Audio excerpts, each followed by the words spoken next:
Hi అండి, welcome to అనుషమ్లు vlogs. అందరూ బాగున్నారా? మేమైతే మస్తున్నాం. మీరు కూడా బాగుండాలని మనస్ఫూర్తిగా కోరుకుంటున్నాను. ఇప్పుడు వచ్చేసి నేనైతే గోడు చిక్కుడుకాయ తీసుకున్నాను. గోడు చిక్కుడుకాయ అంటారు, గోకరకాయ అంటారు, మట్టికాయ అంటారు. మా దగ్గర అయితే మేమైతే గోడు చిక్కుడుకాయ అని అంటాం. ఇదైతే తీసుకొని నేనైతే బాయిల్ చేసేసుకున్నాను. ఆల్రెడీ బాయిల్ చేసుకొని గిన్నెలోకి తీసి పెట్టేసుకున్నాను. ఇప్పుడైతే నేను ఉల్లిపాయలు కూడా కట్ చేసి పెట్టేసుకున్నాను.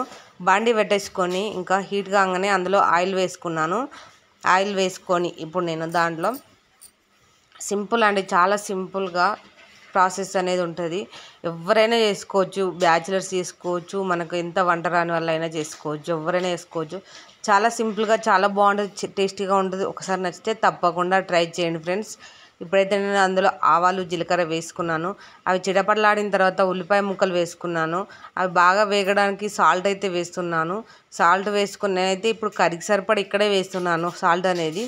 ఇది బాగా ఫ్రై చేసుకోవాలి. బాగా ఫ్రై అంటే మనకు ఉల్లిపాయలు అనేది బ్రౌన్ కలర్ రావాలి, మంచిగా ఉంటుంది టేస్ట్ అప్పుడే కర్రీ. ఇదైతే చాలా సింపుల్, ఇంతే 2 ఇంగ్రీడియంట్స్తోనే చాలా అంటే చాలా బాగుంటుంది ఇదైతే. దీంట్లో నచ్చిన వాళ్ళు ఇంకా దీంట్లో వేరే ఇంగ్రీడియంట్స్ కూడా వేసుకోవచ్చు. మన ఛానల్లో ఇది ఆల్రెడీ టమాటాతో చేసిన వీడియో కూడా ఉంది. చాలా బాగుంటుంది టేస్టీగా. ఒక్కసారి చూడని వాళ్ళతో చూడండి, ఇలా బాగుంటుంది, అలా బాగుంటుంది. నేనైతే ఎప్పుడు ఎలా వీలైతే అలా చేస్తూనే ఉంటా. ఎట్లా అంటే ఒకే టేస్ట్ కాకుండా డిఫరెంట్గా చేస్తూ ఉంటాను అనమాట. చాలా బాగుంటుంది. ఇప్పుడైతే ఉల్లిపాయలు బాగా ఫ్రై చేయాలంటే కొంచెం సేపు మూత పెట్టిన, ఇక మూత పెట్టుకొని బాగా ఫ్రై చేసుకోవాలి. అది ఇక ఫ్రై అయ్యింది చూసినారా. బాగా ఫ్రై అయిన తర్వాత ఇప్పుడు ఇందులో అల్లం వెల్లుల్లి పేస్ట్ వేస్తా. అల్లం వెల్లుల్లి పేస్ట్ వేసుకొని బాగా కలుపుకోవాలి. బాగా కలుపుకొని ఇప్పుడు దీంట్లో కొంచెం పసుపు, కర్రీకి సరిపడా పసుపు అయితే వేసుకోవాలి. బాగా ఇదైతే ఫ్రై చేసుకోవాలి పచ్చివాసన పోయేంత వరకు. బాగా ఫ్రై అయిన తర్వాత ఇప్పుడు మనము పెట్టుకున్న ఈ గోకరకాయని, అదే గోడు చిక్కుడుకాయ ముక్కల్ని అందులో వేసుకోవాలి. వేసుకొని కలిపేసుకోవడమే. ఇది బాగా ఎంత బాగా ఆయిల్లో ఫ్రై కావాలంటే అంత బాగా చేసుకోవాలి. మనము బాగా ఫ్రై చేసుకోవాలంటే ఇది బాగా మాడిపోతుంది తొందరగా. మంట అనేది ఎక్కువ పెట్టుకోవద్దు, లోలో పెట్టుకొని బాగా ఫ్రై చేసుకోవాలి. మూత పెట్టేసుకోవడమే. ఇంకా చూసిరా ఇలా ఫ్రై అవుతుంది అన్నమాట.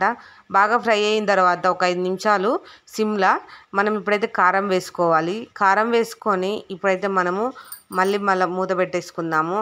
అయితే ఇక్కడ ఇంకొకటి ఫ్రెండ్స్, మనము కారం వేసినప్పుడు హైలో కానీ అట్లా పెట్టకూడదు, ఎందుకంటే తొందరగా మాడిపోతుంది.